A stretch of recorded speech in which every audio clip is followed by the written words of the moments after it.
Bom, então, muito boa tarde a todos e bem-vindos ao sexto webinar da série Acelerar 2025, intitulado Regulamento de Embalagens e Resíduos de Embalagem. Como sabem, esta série de webinars tem como principal objetivo acelerar a ação e progresso para o alcance das metas de 2025 do Pacto Português para os Plásticos. A sessão de hoje será levada a cabo pela engenheira Mafalda Mota, chefe de divisão da Divisão de Fluxos Específicos e Mercado de Resíduos do Departamento de Resíduos da Agência Portuguesa do Ambiente, quem desde já muito agradeço pela disponibilidade e pela aceitação do nosso convite. Muito obrigada, Mafalda. Antes de iniciarmos a sessão, deixo as notas habituais. Portanto, o webinar terá a duração de 1 hora, sendo que após a componente de apresentação haverá lugar para um período de perguntas e respostas. Pedimos para manter os vossos microfones desligados durante a apresentação e no período de perguntas e respostas poderão participar no mesmo através do chat ou da funcionalidade de levantar a mão. Como sabem, encontra-se em discussão a proposta para um novo regulamento por parte da Comissão Europeia sobre as embalagens, o qual visa prevenir a geração de resíduos de embalagens, a reciclagem em circuito fechado e aumentar a utilização de plástico reciclado, entre outros. Tratam-se de objetivos ambiciosos e que são bastante relevantes para o Pacto Português para os Plásticos e para os seus membros. Dado que esta iniciativa se foca essencialmente em plásticos de uso único considerados problemáticos ou desnecessários e em embalagens de plástico. Neste sentido, torna-se premente informar sobre esta proposta e sobre o ponto de situação da mesma, bem como os seus principais objetivos, desafios e potenciais barreiras a quando da sua implementação. Assim, sem mais demoras, passo a palavra à engenheira Mafalda Mota para nos falar um pouco sobre esta temática tão relevante no âmbito do Pacto Português para os Plásticos. Muito obrigada. Mafalda. Olá, boa tarde a todos. Eu vou-vos tentar apresentar aquilo que se pode dizer hoje do regulamento de embalagens. Portanto, a maior parte dos slides tem informação sobre a proposta que foi apresentada e não do ponto de situação da negociação. Como vocês sabem, no final do ano passado, a 30 de novembro, o Colégio dos Comissários apresentaram uma proposta de regulamento de embalagens. Esta proposta é menos ambiciosa do que aquela que em agosto anterior tinha vindo a público devido a uma fuga de informação, ainda assim traz novidades. Esta proposta de regulamento, como a Patrícia referiu, visa promover a reciclagem em circuito fechado e aumentar a utilização de plásticos reciclados. É sobre todas as embalagens, mas tem uma componente muito forte do material plástico, também é aqui nessa componente que eu hoje me vou centrar.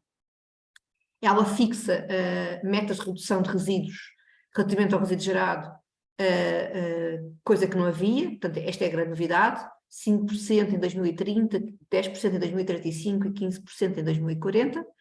Define também metas obrigatórias para reutilização, que a atual diretiva não tinha, não é? Dizia que os Estados-membros deviam impulsionar a reutilização e poderiam eles criar metas, mas aqui vem mesmo criar metas obrigatórias diferentes para os diferentes setores e iguais para todos os Estados-membros, e vem reiterar as metas obrigatórias de reciclagem. A novidade nas metas obrigatórias de reciclagem é que os Estados-membros, ao abrigo da atual diretiva, podem pedir derrogação de um ou dois materiais para as metas de 25 e para as metas de 2030, tendo em conta que este regulamento será publicado bem antes de 2030, essa derrogação de 2030 deixa de existir. Portanto, os Estados-membros podem pedir derrogação das metas em 2025, cujo plano de execução tem que apresentar até ao final deste ano, que é o caso de Portugal. Portugal irá pedir derrogação pelo menos para a meta do vidro, porque estamos muito longe de a cumprir, mas em 2030 isso já não poderá acontecer. Define também metas obrigatórias do conteúdo reciclado, além daquelas que já estão previstas na diretiva do single-use plástico, os 25% e os 30% respectivamente, e para outras embalagens que não é de sub, portanto para mais embalagens, mas sempre na onda, na perspectiva das embalagens de plástico. Vem aqui fixar critérios de concessão para as embalagens recicláveis, Portanto, até 2030, todas as embalagens, como bem sabem, têm que ser recicláveis e têm que cumprir estes critérios para serem consideradas recicláveis. O sistema de depósito para garrafas de plástico e latas de alumínio não reutilizáveis passa a ser obrigatório em todos os Estados-membros. O vidro é facultativo, mas garrafas de plástico e latas de alumínio é obrigatório em todos os Estados-membros. E uma grande novidade, que já se falava, mas que nunca se conseguiu colocar em lei, é a harmonização da rotulagem. Só que aqui, além das embalagens, também querem ir aos contentores, que é algo que está a ser mais discutido, porque cada país tem o seu código de cores e isto poderá realmente interferir com o nosso dia-a-dia e exigir um grande investimento da parte de todos. O principal objetivo é reduzir os resíduos de embalagem e depois, não conseguindo reduzir mais, não conseguindo prevenir mais, apostam muito na questão da reutilização e no refill, na recarga. Temos que olhar sempre para estas duas definições, para estes dois meios, como diferentes. Uma coisa não é outra. Recarga é uma coisa, reutilização é outra. E vão ver daqui à frente porque eu estou a distinguir isto, porque a meta parece que é única, mas não é. A meta é de reutilização ou de recarga. E recarga não se vai medir da mesma maneira que se mede a reutilização. Por exemplo, para medir a meta de reutilização, é exigido aos Estados-membros saber o número de rotações por referência, o que é, já hoje em dia é exigido, desde o reporte relativo ao ano de 2020. Tem também várias disposições para evitar as embalagens desnecessárias. Tem, inclusive, um anexo que vem proibir algumas tipologias de embalagens, e depois tem outras disposições que diz que o espaço vazio entre o produto e a embalagem só pode ser de X%. Por exemplo, o espaço vazio entre a embalagem primária e a embalagem secundária não pode ter mais do que 30% de espaço vazio, por exemplo. É um dos artigos também que está nesta proposta de regulamento. E depois há grandes medidas para que todas as embalagens sejam recicláveis. Esta questão da taxa obrigatória do conteúdo reciclado para novas embalagens visa contribuir para o aumento da economia circular, como também vocês hoje em dia têm ouvido falar, e vai para além do PET previsto na diretiva do Single Use Plastic. A produção de plástico de base biológica ou plásticos biodegradáveis tem vindo a aumentar, e aqui vai ser exigido uma série de requisitos para estes tipos de plásticos também. Os plásticos industrialmente compostáveis só podem ser utilizados se realmente não afetarem negativamente a qualidade do composto, e estas embalagens só serão autorizadas para sacos de chá, pastilhas de café, autocolantes da fruta e sacos de plástico muito leves, e estes produtos têm que ser certificados para compostagem industrial em conformidade com normas que a União Europeia vai publicar. Outro aspecto muito relevante desta proposta, que se calhar não é tão conhecido de vós, mas que para nós que estamos na negociação, apesar de nós estarmos na linha da frente, que já vou explicar qual é o papel da APA na negociação, é que a base jurídica da presente proposta é o artigo 114 do Tratado de Funcionamento da União Europeia. Significa isto que é a base de mercado. Sendo a base de mercado, significa que os Estados-membros não podem ser mais ambiciosos que o próprio regulamento. A base de mercado visa a harmonização do mercado único, tudo mais, portanto há aqui uma série de questões que nós não podemos inibir. Portanto, um Estado-membro não pode criar uma regra que dificulte a colocação no mercado de embalagens vindas de outro Estado-membro. No fundo é isto que quer dizer. Ainda assim, tem sido pedido por vários Estados-membros, incluindo Portugal, que para alguns artigos haja alguma liberdade para o Estado-membro criar outras regras também para harmonizar com aquilo que hoje em dia já se tem. Mas não é no regulamento no seu todo. O regulamento vai ser a base de mercado, e depois algumas disposições teremos alguma liberdade para ser mais exigentes. Mas sempre na perspectiva que não podemos inibir a colocação, criar restrições à colocação no mercado. Os objetivos que estão a ser mais discutidos e que são pontos quentes é realmente a clarificação que cada ecoponto pertence à embalagem, porque é diferente de país para país. As embalagens terão que ter uma etiqueta indicando o material de que é feita e para que contentor deve ir. E os ecopontos têm que ter as mesmas etiquetas. E os mesmos símbolos têm que ser usados em toda a União Europeia. Relativamente ao plástico em si, eu saliento aqui alguns artigos, como é o caso do artigo 7º, que tem então o teor mínimo de material reciclado nas embalagens de plástico, e tem metas para 2030 e também para posteriormente, e aqui tem metas diferentes consoante as tipologias, e há exceções no caso do teor mínimo do material reciclado, que é o caso do plástico compostável. Portanto, as embalagens feitas de plástico compostável não têm que cumprir este teor mínimo de material reciclado. Já as embalagens sensíveis ao contacto, bem como as garrafas de bebidas, têm que cumprir estas percentagens. Outro artigo também que visa aqui a questão do plástico é o artigo 8º, que conjugado com o artigo 3º, define as condições para que as embalagens possam ser compostáveis. E diz com muita clareza que as cápsulas de café, as etiquetas coladas em frutas e legumes, bem como os sacos de plástico muito leves, que hoje em dia está a ser uma matéria controversa aqui no nosso país, após 24 meses de entrada em vigor do regulamento, têm que passar a ser compostáveis.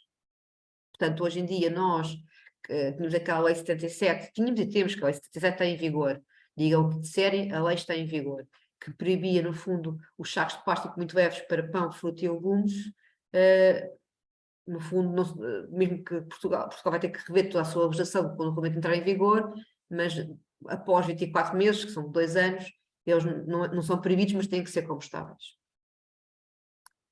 Outro artigo que eu queria então referir aqui, que também tem implicações no plástico, é o artigo 44, que vem exigir a criação de sistemas de depósito, onde se incluem as garrafas de plástico para bebidas de uso único, com a capacidade máxima de 3 litros, portanto passa a ser obrigatório para todos os Estados-membros e os Estados-membros têm que cumprir requisitos mínimos que estão previstos no anexo 10. Isto também visa a harmonização em toda a União Europeia, porque cumprindo estes requisitos, os sistemas de depósito passam a ser iguais, o que facilita a questão das fronteiras, por exemplo.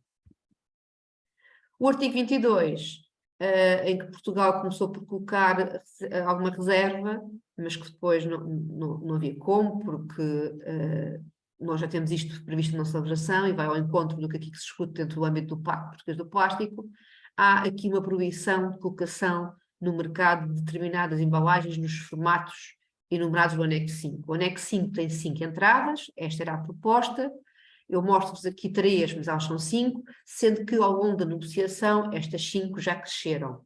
E como podem ver, umas proibições são, por exemplo, as embalagens agrupadas, que são as embalagens secundárias. Este regulamento já agora deixa de ter embalagens primárias, secundárias e terciárias e passa a ter embalagens de venda, agrupadas e de transporte. No fundo significa o mesmo, mas a designação irá mudar. Portanto, aqui há aqui 5 restrições, eu apresento 3, como há pouco referi. Uma delas são as embalagens agrupadas, portanto as secundárias, para agrupar embalagens como latas, frascos, potes, caixotes e pacotes, para, no fundo, para que o consumidor possa levar, não é? Outra questão são as embalagens que envolvem os sacos, tabelejas, cestas de fruta ou legumes destinadas ao consumo de 1,5 kg, menos de 1,5 kg. No fundo vem aqui muita questão dos sacos de plástico leves também, da venda a granel, que é aqui o número 2. Também temos a questão dos sacos no ponto 3, são as embalagens de uso único para alimentos e bebidas servidas e consumidas no interior do setor Horeca. Isto pode parecer um pouco estranho, mas nós no nosso diploma do Decreto-Lei 78/2021, que transpõe a diretiva do single-use plástico, obrigamos a que a partir de janeiro de 24, dentro do Horeca, quando se come sentado, tudo seja em louça reutilizável. No fundo, daqui a uns tempos vai ser proibido o uso único, portanto, estamos já a caminhar para ir todo o setor a essas questões. Não é no takeaway, quando se consome no local de venda. Outro artigo que não é assim só de plástico é para todos os materiais, mas que eu acho muito importante referir aqui hoje, aproveitando a presença de um tão grande grupo e de tão diferentes quadrantes do setor, é o artigo 39, que tem a ver com o registro de produtores. E porquê que eu trago o registro de produtores?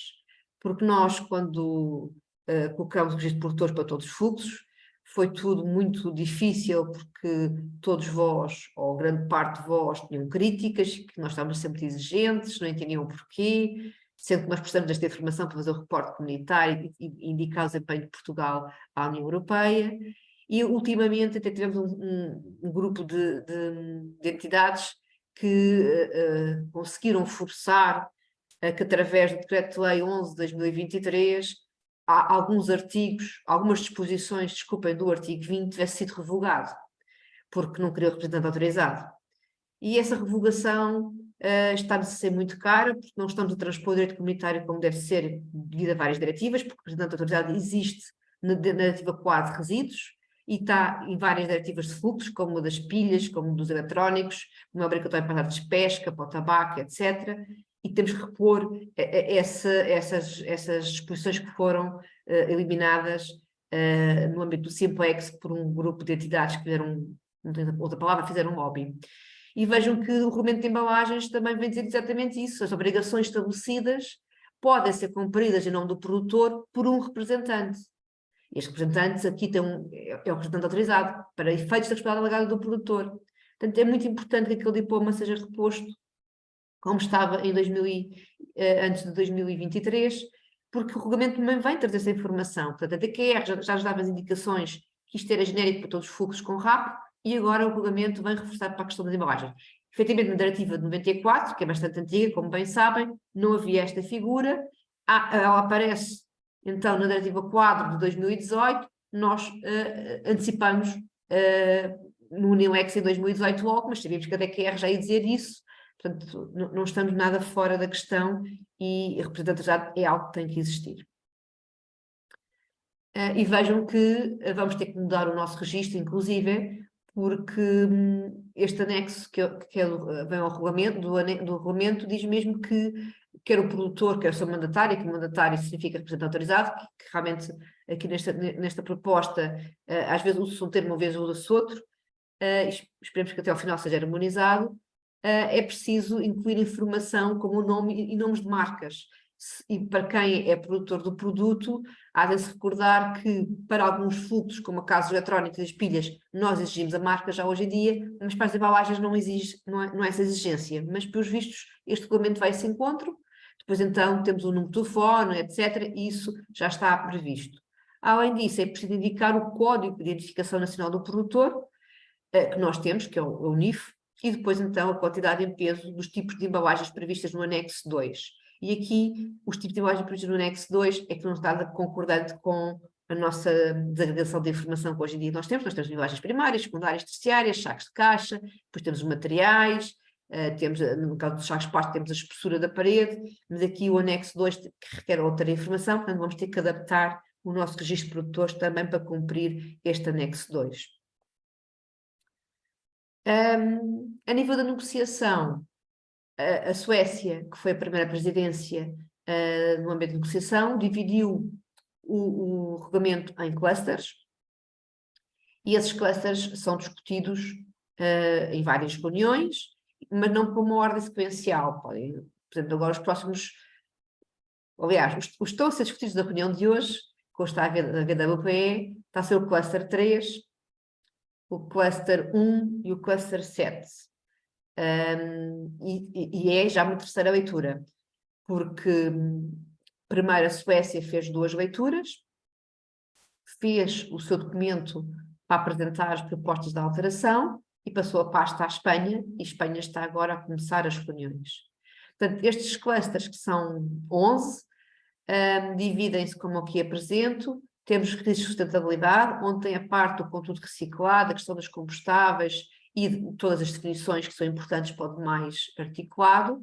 Tem o cluster 2 sobre rotulagem, o cluster 3 sobre reutilização, o 4 sobre prevenção, o 5 são as disposições mais gerais, e temos o 7, que é onde aqui tem o core da APA, que é a gestão de resíduos de embalagem.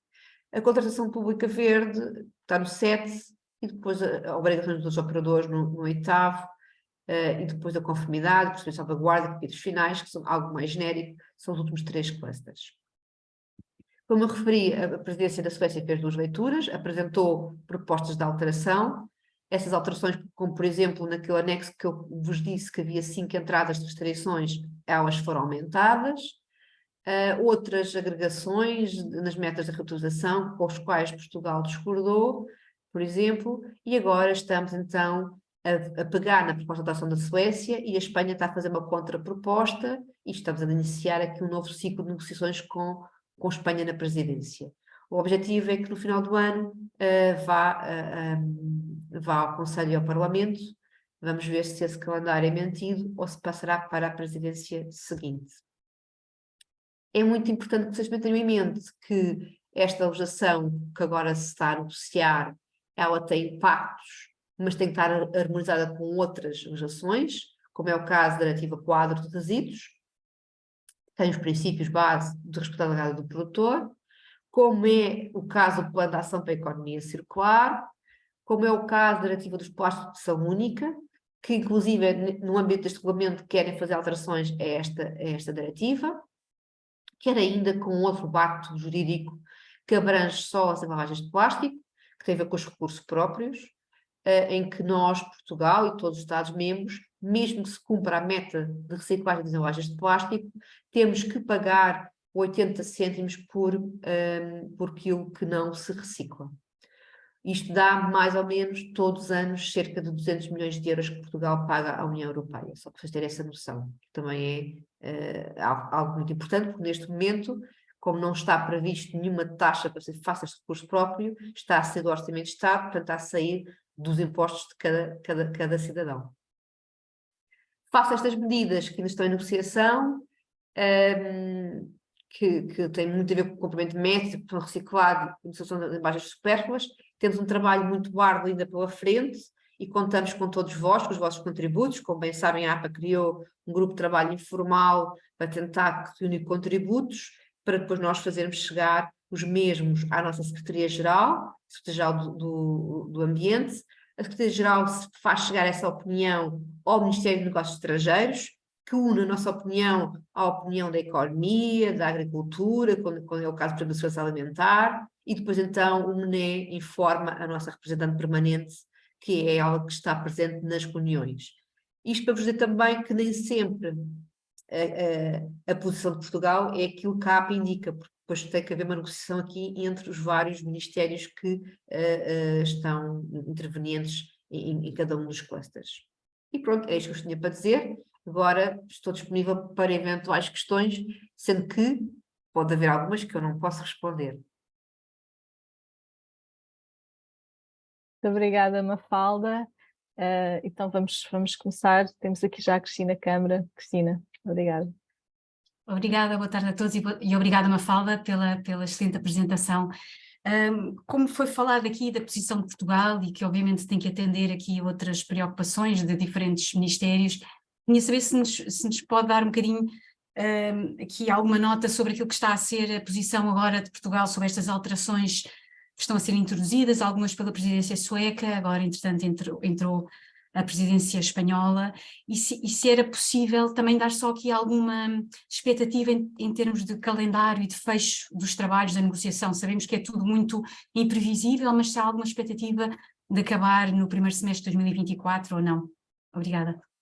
O objetivo da Comissão até é acabar este ano na presidência espanhola, a parte da negociação, portanto ela iria a trílogo este ano. Só que depois a seguir esse trabalho de negociação ainda se segue um outro trabalho que são das traduções. E só depois das traduções é que o regulamento é publicado e depois há várias disposições que entram em vigor e outras não é? E esta fase das traduções, da experiência mais recente que nós temos, que é o regulamento de baterias, levou 8 meses. Portanto, eu diria que nunca será publicado antes do final, ou muito perto do final de 2024, nunca será publicado no início de 2024. É a minha perspectiva, mas da sensibilidade que eu tenho pelo último regulamento em que estive envolvida, que é o das baterias. Mas depende também agora da velocidade que Espanha quiser impulsionar este diploma, sendo que Espanha tem vários diplomas para fechar, de outras áreas. Portanto, é muito complicado do meu ponto de vista. Eles têm muita coisa para fechar, portanto, eu vou ter que priorizar algumas questões e não sei se o ambiente será a prioridade da presença de Espanha, confesso. Portanto, ainda estou para ver qual é a velocidade. Está a acontecer a reunião hoje, agora segue-se um período digamos que de férias, portanto não haverá reuniões mais em julho nem em agosto e os trabalhos retomam em setembro. Para nós, para vocês o trabalho que a gente criou, pode aqui dar um bocadinho de tempo para olharmos para as propostas da presença da Suécia e ver porque é que a Espanha está a contrapor à Suécia e darmos tempo para também pensar melhor e conseguir fundamentar, porque nós temos alguns artigos em que colocamos sob reserva, não porque não concordássemos com eles, mas porque não tivemos tempo de analisar a fundo e ver as implicações que eles têm no seu todo. As grandes alterações da Suécia, aquelas que vos posso referir, têm a ver com as metas de reutilização. A Suécia decidiu agregar algumas metas de reutilização. As metas de reutilização estão por vários setores, não é? Separa as águas dos vinhos, etc. A Suécia decidiu agregar com maior nível de ambição na agregação. Portanto, imaginemos que ela agrega as duas últimas alíneas, em que o vinho tem 10% de meta de reutilização e a de cima tem 40%, fica 40% para tudo. E isso causa-nos aqui algum desconforto, até porque nós temos muita reticência do vinho em ter metas de reutilização. Depois a Suécia fez um trabalho que nós achamos que é muito importante, foi de clarificação de definições. Nós, Portugal, e nós, a APA em concreto, quando eu falo, tenho que falar também da APA e não de Portugal, porque às vezes pode haver uma posição que eu não conheço, porque nem sempre temos conhecimento dos pareceres dos outros ministérios. Nós achávamos que as definições iniciais estavam muito baralhadas face àquilo que hoje em dia nós temos. Eles misturavam embalador com fabricante com... 4239, não, esse é o meu, 917. Com fabricante do material e não da embalagem. Portanto, havia ali uma série de definições que estavam um bocadinho confusas, depois dentro de uma definição punham outro termo, e isso a Suécia teve um grande trabalho em tentar clarificar essas definições e quase que obrigou, obrigar não, porque temos certo, mas quase que obrigou a Comissão a fazer alguns esquemas para nos explicarem quais eram as responsabilidades de cada uma das definições que eles tinham criado. Porque nós tínhamos muita... Nós, e não é só Portugal, a maior parte dos Estados-membros achavam que as definições estavam muito confusas e isso é muito importante para tudo o resto que vem a seguir, não é? Porque como há várias obrigações, não só para o embalador, mas também para o fabricante e para o distribuidor e para o comerciante, era importante perceber quem era quem e para saber que obrigação cada um tinha. A Espanha... Hoje foi a primeira reunião, como há pouco mencionei, foi o artigo 3º, o cluster 3º e o cluster 1 e o 7. O terceiro tem então as metas de reutilização. Espanha vem dizer que não concorda com a agregação que a Suécia fez e Portugal aí apoia a Espanha, porque achamos que os setores têm que ser diferentes consoante o bem que se está aqui a considerar. Porque é muito mais fácil ter embalagens reutilizáveis no setor de bebidas como a cerveja, do que provavelmente quando estamos a falar de espirituosas e coisas do género, que o tempo de vida útil da garrafa fechada com o bem lá dentro é um tempo muito maior, não é? Não é uma coisa que se consome num ano em que se produz, às vezes está em casa das pessoas 5, 10 anos ou mais, não é? Depende do que estamos aqui a referir. Portanto, concordamos agora com a Espanha, mas eu não sei o relato da reunião de hoje, que a reunião de hoje deve estar agora a terminar, só lá para segunda-feira é que tirei o relato, porque Portugal, como há pouco mencionei, está a ser representado pela nossa REPER. A APA não participa nas reuniões, nós temos um trabalho de preparação junto da REPER, que passa pela Secretaria-Geral e pelo MNE, portanto há aqui este circuito intermédio, e depois temos conhecimento do relato através daquilo que ela nos escreve no final da reunião e dos documentos que ela nos entrega, e os documentos são partilhados no portal dos delegados. Nós não temos um papel ativo lá dentro da discussão, não é? Às vezes é um bocadinho ingrato porque quem conta uma história acrescenta um ponto ou interpreta de maneira diferente e às vezes a leitura que a gente faz não é exatamente a mesma que a nossa REPER fez, não é? Isto é um trabalho um bocadinho difícil, confesso. Acho que respondi à pergunta da Cristina. Obrigada, Mafalda. Mafalda, desculpa, só eu tenho uma dúvida que tem a ver com a questão das eleições da União Europeia, se podem de alguma forma impactar aqui com este processo.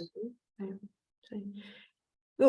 Com este, eu diria que não, porque já se iniciou, mas com outros que as querem iniciar agora, como é o caso dos VFVs, que foi apresentado ontem, eu acho que vai ter. Os VFVs não vão avançar de todo, dado que está numa mudança, não é? Mas com as embalagens acredito que não. Mas lá está, é um feeling, Patrícia, não é uma certeza, não é? Mas como estamos a meio do processo, eu diria que não vai impactar e que isto vai continuar a andar ao seu ritmo. Tínhamos aqui uma pergunta no chat e depois passo à Susana. No chat perguntam, portanto dizem, não consegui perceber se os sacos de uso único em plástico tradicional vão ser ou não proibidos. Não todos os sacos, mas alguns sacos de plástico que estão naquele anexo 5º que eu há pouco comecei a trazer entradas. Portanto, os sacos de plástico leves, por exemplo, aliás, muito leves, desculpem, muito leves, para a fruta e legumes, vão ser proibidos, sim. A questão do volume de 1,5 kg. Mas há outras entradas, portanto, aquilo, por exemplo, outra entrada que eu não vos mostrei, que não tem a ver com sacos, tem a ver com aquelas amostras que habitualmente se tem nos hotéis para ter o shampoo amaciador. Também vão ter que acabar essas, tem um nome próprio, agora não me recordo. Amenities, não sei. A Cristiana está a dizer que sim, que a cabeça talvez saiba o termo correto, mas essas embalagens que são mínimas para a gente usar numa noite que dorme no hotel, vão ter que deixar de existir, sim. Vai ser proibido o uso dessas embalagens de plástico. Isso também se aplica àqueles pequenos molhos, os ketchups e essas coisas. Sim, também há uma entrada referente a isso, sim, Patrícia, sim. Quando consumir no local de consumo, né? Portanto, quando estás no restaurante. No takeaway as coisas não são diferentes. Ok. Então, Susana? Boa tarde a todos, e em particular à Mafalda, que teve aqui mais uma vez a tarefa de apresentar o regulamento. A minha dúvida tem a ver com uma das questões que também referiu e ficamos agradavelmente surpreendidos que Portugal, não é surpreendidos, mas ficamos agradados com o facto de Portugal estar a defender o duplo enquadramento do regulamento, não é? Porque essa é uma das nossas grandes preocupações neste momento. Diga. Não acredito que vamos conseguir. Não, mas pelo menos em alguns artigos, estilo como foi feito no regulamento de baterias, não é? Portanto, penso no regulamento de baterias, se eu não me engano, foi feito algo semelhante, como haver artigos onde os Estados-membros podem, de facto... Mas nas baterias chama-se mesmo base legal dupla. Aqui o que a Comissão está a dizer é ter flexibilidade. Portanto, a base legal vai ser marcada, vai haver alguns artigos em que os Estados-membros vão poder ter flexibilidade. E nós já dissemos que quase queríamos e esperamos conseguir levar a nossa avante. Mas 1 ou 2 já sei que vamos perder, porque não temos quórum suficiente para nos acompanhar. Os outros, como temos a maioria dos Estados-membros do nosso lado, penso que vamos conseguir. Mas não nos pode facultar mais informação sobre quais são aqueles que são mais difíceis, eventualmente, em termos de negociação. Aqueles artigos também têm a ver mais com a gestão do resíduo e prevenção do resíduo em si, portanto, com as metas, com a questão de sermos mais exigentes nas características das embalagens, para aumentar a sua reciclabilidade, portanto, está mais nessa perspectiva desses artigos. Mas alguns vamos perder a guerra, entre aspas. Outros, estou convicta que como temos bastantes Estados-membros que estão de acordo connosco, que vamos conseguir. Mas a Comissão não quer chamar base legal dupla, Susana. Essa guerra já perdemos. Eles estão a chamar base legal mercado, sim, vai ser essa. Depois indicam flexibilidade em alguns artigos. É assim os termos que eles colocam as questões. Já agora, peço desculpa só por alguma... Ter só de aqui perceber se há precedentes dessa abordagem de não haver um duplo enquadramento, mas haver uma flexibilidade. O que não é? Ou seja, depois em termos legais isso pode ser posto em causa ou não? Ou há balizas para essa, porque parece um bocadinho, pronto, dúbio eventualmente. Porque eles quando indicam isto têm depois uma vírgula a seguir que não pode ir contra os artigos do TFUE relativamente à liberdade de mercado. Portanto, nós não podemos criar nenhuma... Temos liberdade, mas não podemos criar nenhuma condição que depois venha a criar restrições na colocação no mercado. Portanto, dão-nos uma, mas tiram-nos outra, porque é sempre como é que se vai avaliar isto, não é? Quem é que nos vai avaliar? Quem é que vai indicar, ok, podem avançar, podem não avançar? A gente até pode ter boa vontade de dizer, oh, queremos fazer isto porque queremos ir mais além, mas depois a comissão que vai avaliar diz, não, isso vai interferir com o que foi, vocês não podem avançar com isso. Portanto, não, é algo difícil. Se fosse a base legal dupla, julgo que seria mais fácil. Se há precedentes na área que eu acompanho, não conheço esta questão da flexibilidade. Mas não posso jurar que não há mais lado nenhum. Mas nos diplomas que eu venho acompanhar desde estou na APA, é a primeira vez que conheço esta questão. Mas não sei se há antecedentes, Susana. É capaz de haver, para a Comissão avançar com isto. Deve haver noutras matérias, noutros temas, até fora de se calhar da área de resíduos, não sei, não posso jurar quanto a isso. Já agora dizer-vos também que há pouco esqueci, não tem a ver com a pergunta de Susana, mas agora recordei-me, toda a informação que nós conseguimos colocar como pública está no nosso portal. Portanto, nós temos um separador dentro do separador das embalagens, que chama-se mesmo Regulamento de Embalagens, e estamos lá a colocar os documentos PDF que nós podemos divulgar por vós. Portanto, está lá toda a avaliação de impacto legislativo, portanto, podem consultar. À medida que a gente vai tendo autorização, colocamos lá os documentos. Portanto, resíduos, fluxos específicos, embalagens têm vários separadores, julgo que será o último, que é o mais recente, chama-se Proposta de Regulamento de Embalagens, e depois lá dentro tem vários documentos que nós temos que poder vir a publicitar. Que às vezes esqueço de tiver por mão, mas lá está de certeza, está bem? Bom, temos aqui mais uma questão no chat que diz assim: o enquadramento para os food court será o mesmo que o que será aplicado à restauração? Falando em concreto na proibição no uso de descartáveis, exemplos, copos, talheres, será para implementar em janeiro de 2024? O que o Nuno está a perguntar é sobre o Decreto-Lei 78 de 2021, é sobre o regulamento de embalagens, porque só me recordo que entra em vigor no dia 1 de janeiro de 2024 a questão da proibição do uso, da utilização do uso único, realmente quando se come local, e o food court está aí contemplado. Mas é uma disposição do 78 de 2021 que vem da transposição da diretiva do single use plastic. Na minha apresentação que referi é que ao proibir as embalagens do uso único no regulamento de embalagens, vem ao cabo, ao encontro daquilo que é obrigar ao uso do reutilizável. Claro que estamos a antecipar um prazo relativamente ao regulamento, mas era algo que estava na transposição do single use plastic, que foi publicado em 2019 e que nós transpusemos em 2021 e na altura desconhecíamos o conteúdo da proposta de regulamento de embalagens. Eu só conhecia a proposta de regulamento de embalagens no dia 30 de novembro, como qualquer outra pessoa teve acesso. Mesmo aquela fuga que houve em agosto, eu não liga nenhuma àquele documento, porque sabia que aquilo não era o que iria avançar, porque depois de uma fuga de informação há sempre alterações e há sempre pressões de vários setores e aconteceu exatamente isso. Agora, vai estar em vigor, que eu saiba, sim, não há indicação nenhuma que o Decreto-Lei 78 vai ser alterado a curto prazo, porque falta 5 meses para entrar em vigor. O que falta é a regulamentação da portaria, cuja responsabilidade está na parte da economia de fazer, que tem que sair antes de 1 de janeiro de 24. Obrigada. Vou passar a palavra à Margarida Bento. Margarida. Boa tarde, muito obrigada por esta sessão, muito obrigada Mafalda mais uma vez por a disponibilidade. A pergunta que eu queria fazer é um bocadinho já, se calhar, mais prolongada no tempo, que tem a ver com aquilo que estava a falar há pouco do momento de tradução. Como nós sabemos, entre o inglês e o português há sempre assim aquelas coisas estranhas de tradução, e uma coisa que para nós alimentar é extremamente importante é a tradução de refill, porque recarga não se aplica ao alimentar. É assim, se eu disser recarga no alimentar, fica uma coisa estranha, não é? Portanto, é reenchimento, porque recarga eu levo-me sempre para os outros produtos que não os alimentares, entenda-se. Pois, a questão é que o termo tem que ser o ato suficiente para abranger todos os setores, não vai haver um termo para o alimentar e outro termo para o não alimentar. Eu sei, Mafalda, a minha questão é, neste momento a tradução que existe em português da proposta fala em recarga.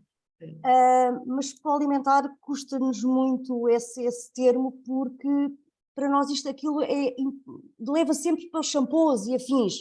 Sim. Portanto, não haverá possibilidade de ser um recarga barra reenchimento?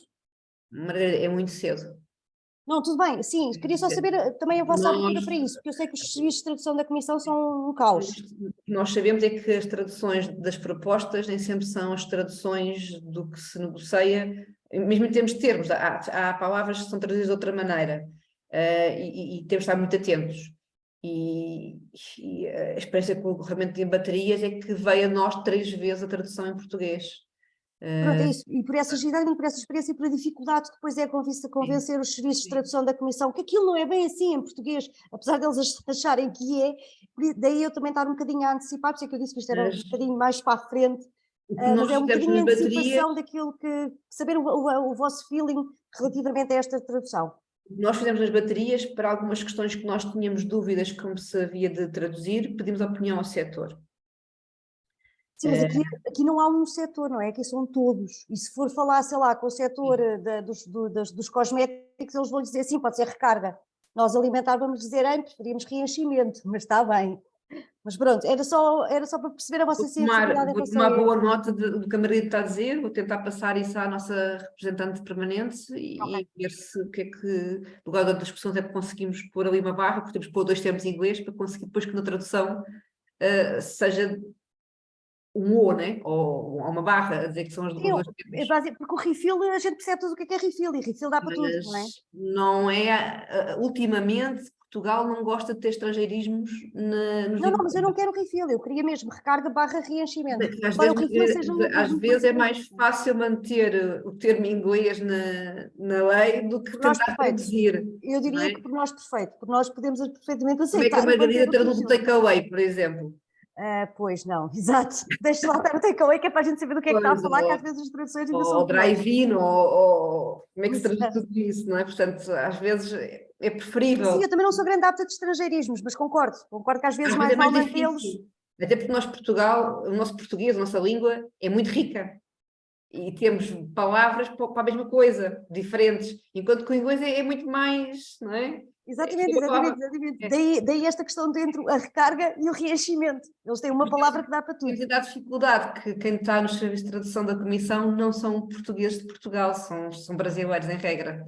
Uau! Ainda dificulta mais os processos de tradução. Exato, ainda é pior. Eu posso passar, tomo boa nota e irei comunicar isso à nossa representante e veremos o que é que se pode fazer, mas não é uma coisa que dependa de nós diretamente, Margarida. Ok. Só uma questão, em relação àquilo que estava a dizer do anexo 5º, portanto daquelas tais entradas, a entrada 4, aquela que diz respeito às embalagens de utilização única dos condimentos, conservas, natas, açúcares e afins, isso é só aplicável ao Horeca, ou seja, por exemplo, na aviação não vai ser aplicável. 4, não sei se está lá um regime de exceção, teria que olhar para o anexo e para os regimes de exceção. Não, basicamente o que diz é embalagens de utilização única no Horeca, contendo porções ou doses individuais utilizadas para condimentos, conservas, molhos. A Horeca não se aplica a avião, a Horeca é só mesmo Horeca. Não, é só para confirmar, é só para confirmar, porque como sabe o azeite, por exemplo, aquelas garrafinhas pequeninas, e o avião... O catering não é Horeca, não é? O catering de um avião ou de um comboio não é... Porque o comboio é diferente, porque há comboios de um curso com o restaurante. Mas no avião não é considerado catering, não é considerado Horeca. Mas de qualquer modo, o anexo 5º cresceu em termos de entradas e as 5 primeiras propostas, as 5 primeiras entradas, digamos assim, sofreram melhorias de redação. Ok, está bem. Ao longo do tempo. Portanto, hoje em dia, digamos assim, não está exatamente igual à versão que vocês conhecem como proposta. Ok. E diga uma coisa, neste anexo estão a ser tido em conta questões de segurança alimentar, correto? Sim, estava previsto quer no próprio artigo. Não, eu só estou a perguntar isto porque vamos voltar a ter o açucareiro em cima da mesa nos cafés, não é? Mas temos de ter pacotes de açúcar. Já vimos todas as questões e nós, o GVP é outro organismo que está... Eu sei, sim. Mas... E eles, neste caso, o anexo 5º, não levantaram qualquer obstáculo até agora. Mas é o GVP ou é a DGAV que está a fazer? O GVP de GAV, né? Porque é como Secretaria-Geral, APA, né? Eles têm os serviços que dão apoio técnico, mas quem depois fala como NE é os órgãos mais acima. Ok. É que isto é uma pirâmide, não é? Nós Sim, comunicamos sim, a sim, sim, Secretaria-Geral, a Secretaria-Geral comunica ao MNE, a DGAV comunica ao GBP e o GBP comunica ao MNE. ok. Tá bom. Obrigadíssimo pelos seus esclarecimentos, Mafalda. Obrigada. Boa tarde.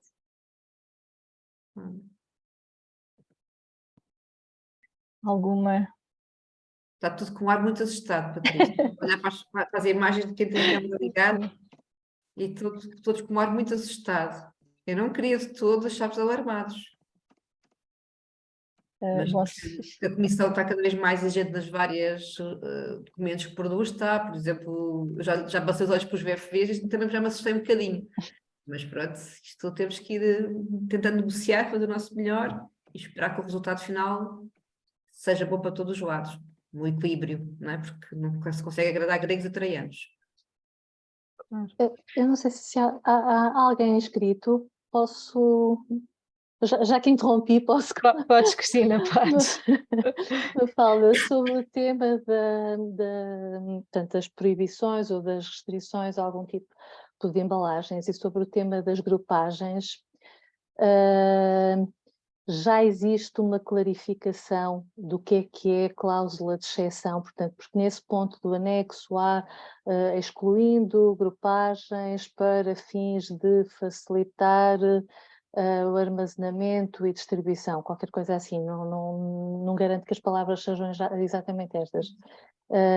Esse tema julgo que tem sido tratado também com alguma polémica, não sei se já terá noção da tendência... Tudo que é ambíguo, os Estados-membros têm pedido clarificações, mesmo à própria Comissão que tornou-se ambíguo. E a Comissão comprometeu-se a tentar clarificar tudo o que nós consideramos ambíguo. E essa é uma das questões que estão apontadas, sim, Cristina.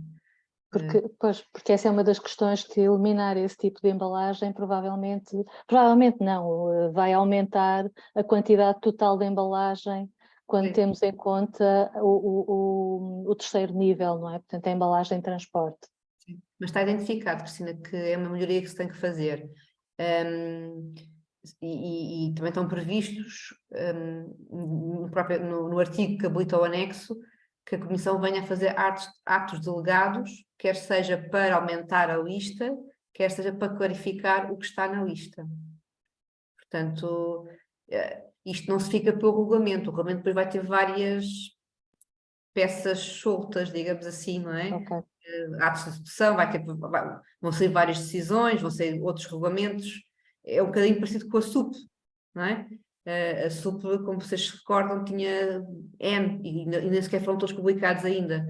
O que nós estamos aqui a tentar, no âmbito do regulamento de embalagens, após a aprendizagem da SUP, é que os prazos não sejam presos após a publicação do regulamento, mas sim após a publicação desse ato delegado, que é para não ser o caso, como aconteceu na SUP, que é ter um prazo para cumprir e o ato de execução não ter sido ainda publicado, não é? Nós tínhamos marcação, imaginemos, a marcação obrigatória só foi até dia 1 de julho de 2021, dizia que o ato delegado tinha que ser um ano antes dessa obrigação e o ato delegado só saiu em dezembro. Portanto, só dava 7 meses aos Estados-membros para conseguir marcar, colocava no mercado, porque houve aquela resolução de última hora que foi poder facultar os autocolantes, em vez de ter marcação na embalagem para facilitar, mas também não lembra ninguém estar a pôr autocolante em todos os copos, não é?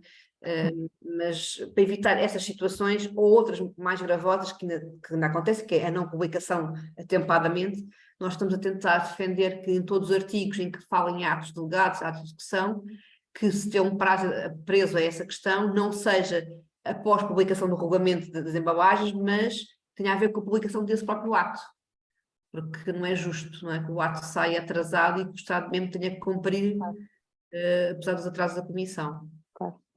Já agora, um outro tema que também muito nos preocupa e que, pronto, vimos na versão da proposta que foi divulgada com agrado, o destaque que foi dado à prioridade para a reciclagem de alta qualidade e dos mecanismos de upcycling. Entretanto, ouvimos algum ruído de que haveria alguma pressão para aligeirar esta prioridade que a proposta inicial trazia nesse sentido. Isto tem algum fundamento? Podemos estar confiantes que a proposta vai efetivamente apoiar mecanismos de reciclagem que promovam o upcycling e a reciclagem de alta qualidade e defender a reutilização do reciclado para níveis equivalentes aos da matéria-prima original? O que os Estados-membros exigiram foi definições, porque não, aparecia várias questões de alta qualidade, à escala, tudo termos novos no regulamento, e exigimos que, além de aparecer no articulado essa expressão, que houvesse definições, e há definições novas, sim. Agora, que vai desaparecer, não me consta. Portanto, acho Não é que desaparecer, é ser aligeirar o conceito. que nós nos temos apercebido nos relatos e nas conversas que temos com a nossa repère, não é verdade, Cristina. Ok, ótimo. O que foi exigido foi que alguns termos que aparecem nos artigos tivessem definições, porque não tinham inicialmente. E que não basta aparecer um considerante para se entender o que é que se deseja. Portanto, há que haver definições para determinadas expressões. Até porque a aplicação direta, e temos de estar os 27 todos na mesma sintonia, né? No mesmo comprimento de onda. Portanto, não podemos interpretar de maneiras diferentes o que é à escala e de qualidade. Tem que haver uma definição para isso.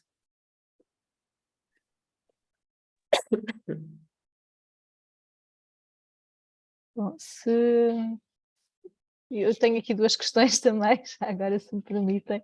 Uma tinha a ver com a questão das cápsulas de café e da questão portanto, da alteração da sua figura, não é? E as implicações que isso poderá ter. E depois a segunda questão tem a ver com a questão da rotulagem e dos equipamentos de recolha e da harmonização a nível europeu. Se isso poderá implicar que, por acaso, tudo o que nós temos colocado de equipamentos na rua vai ter que ser alterado, ou não? São os 2 pontos, são 2 pontos dos 5 mais quentes, talvez, ou até dos 3 mais quentes, que está a ser hoje em dia discutido. As cápsulas, como vocês bem sabem, hoje em dia não são embalagem, não fazem parte da definição de embalagem. As cápsulas semelhantes à Nespresso, Toast & Ghost, aquelas que o café fica lá dentro, não é? Não são embalagem.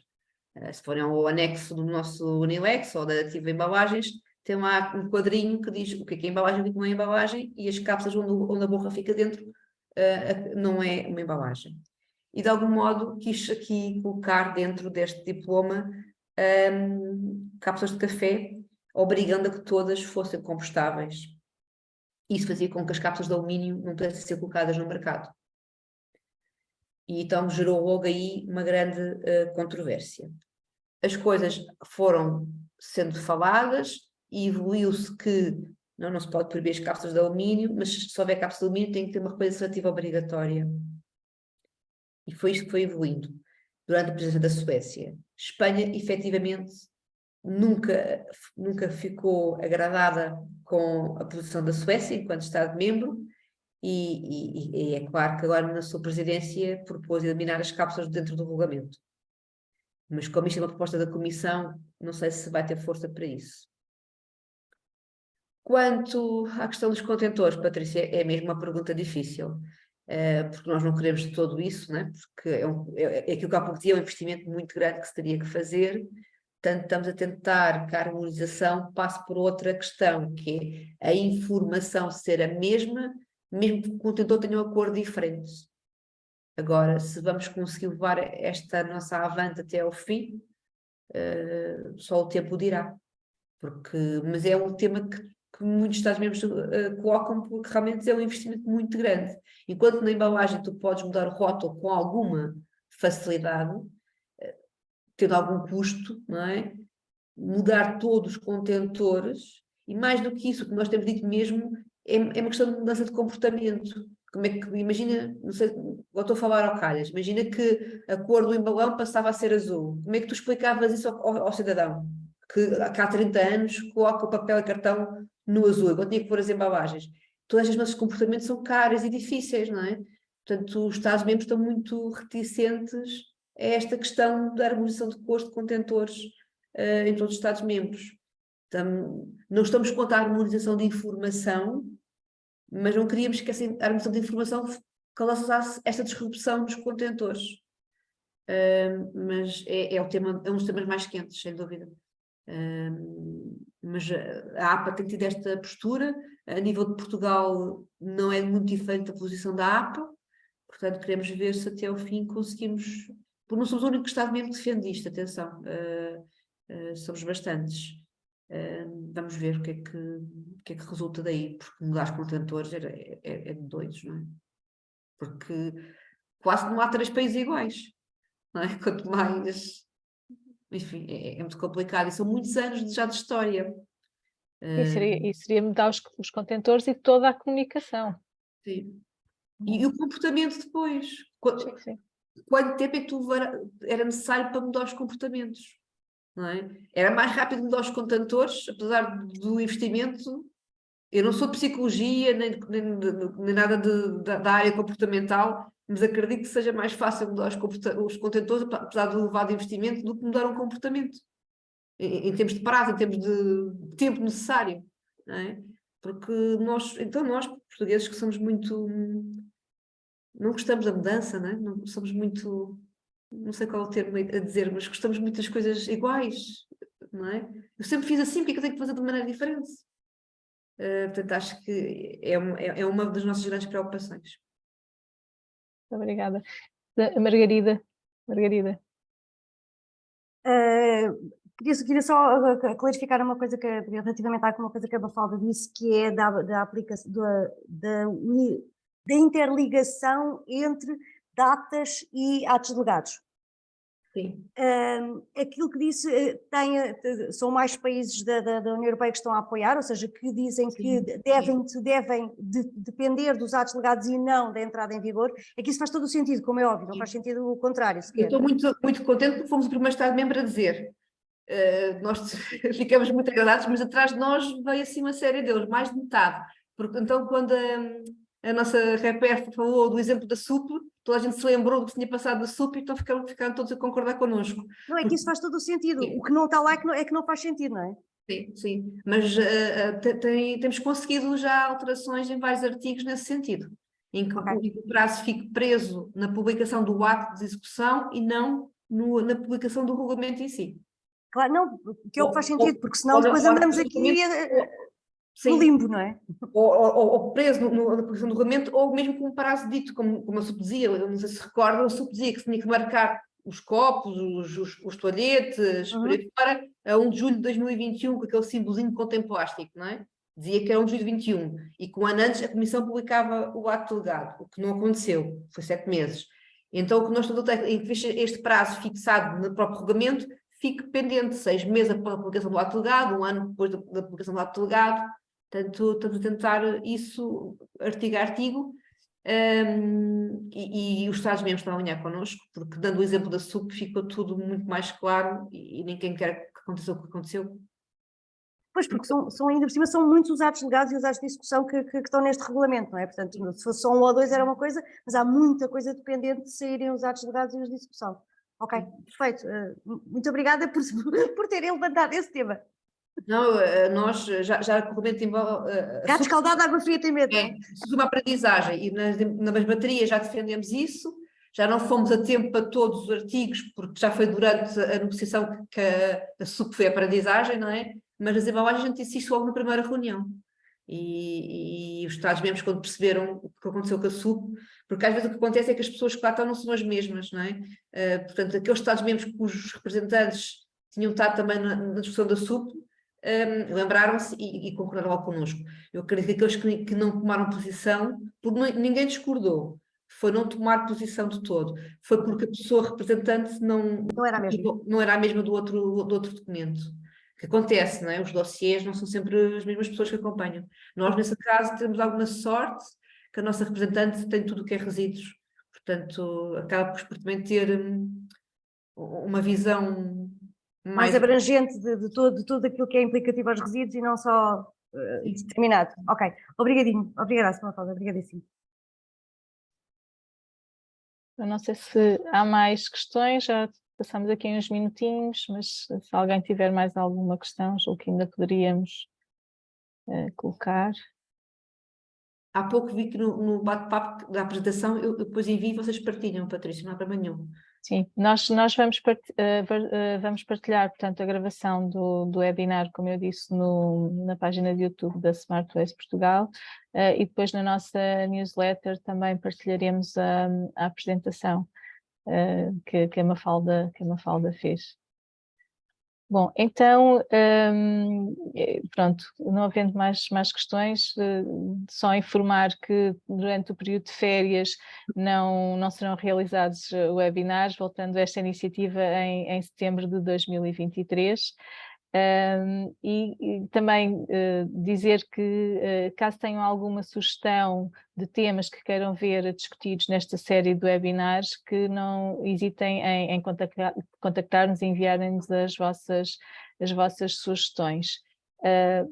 Desejo um resto de bom dia a todos e um bom fim de semana, e um especial obrigada à Mafalda e à APA pelo constante apoio ao Pacto Português para os Plásticos, que têm dado não só nesta iniciativa, mas em todas as outras. A APA tem sido uma presença constante connosco.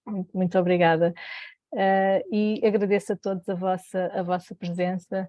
Muito boa tarde e muito obrigada. Boa tarde a todos. Obrigada, boa tarde, bom fim de semana. Boa tarde, Obrigado. Obrigada. Obrigado e boa tarde. Boa tarde.